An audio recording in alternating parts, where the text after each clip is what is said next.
nav tādas situācijas dzīvē, no kuras nav Dieva parādītas izejas.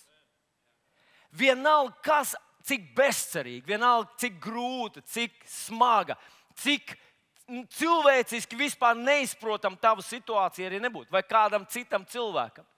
Ir dažādi cilvēciski ceļi, bet ir ceļš, pa kuru Dievs tev gatavojas no šīs situācijas izvest. Es pateikšu vēlreiz. Varbūt tā ir smaga diagnoze, varbūt tas ir finansiāli smags laiks, varbūt tā ir krīze ģimenē, krīze sabiedrībā, krīze kaut kādā tādā krīze, kas ir ievilkusies. Varbūt kaut kas ir tāds, kur nav risinājumu. Un tu tā cilvēcīgi skaties, un tu saki sev, visas tavas labākās spējas risināt problēmas, tev saka, nav izejas. Tad tev jāzina, ka Dievam no tās situācijas ir izeja.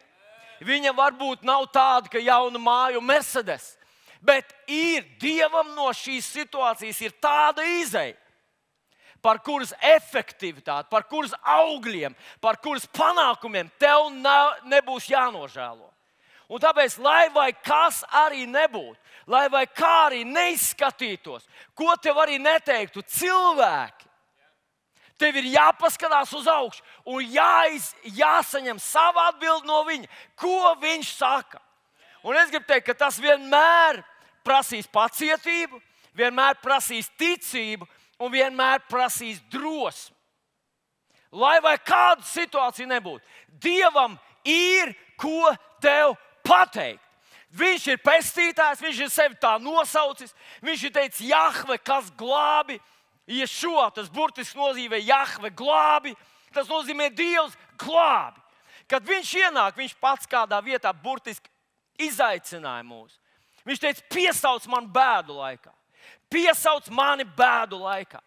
Un tā mūsu problēma ir, ka mēs sākam skatīties uz viņu rokām un gaidām kaut kādus reālus simptomus. Kā mēs esam pieraduši redzēt slimības simptomus. Mēs gribam redzēt Dieva glābšanas simptomus.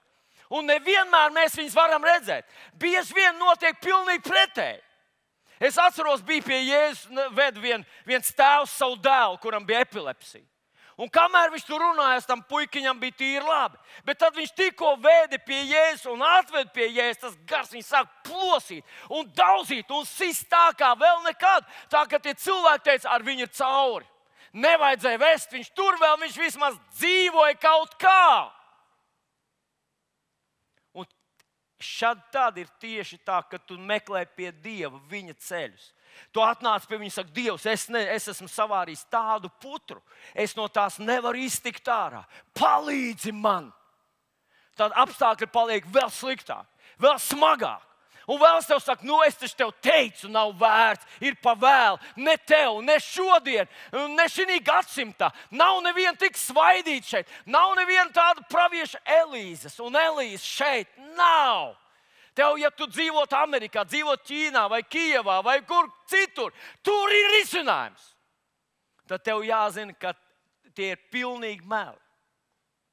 Dievam ir ko pateikt tev par tavu situāciju. Un tāpēc, kad tu nāc pie viņa, tu nāc ar tādu ar ticību, tu nāc ar pārliecību. Ja ir kāds, kurš glābi vienmēr, tas ir viņš.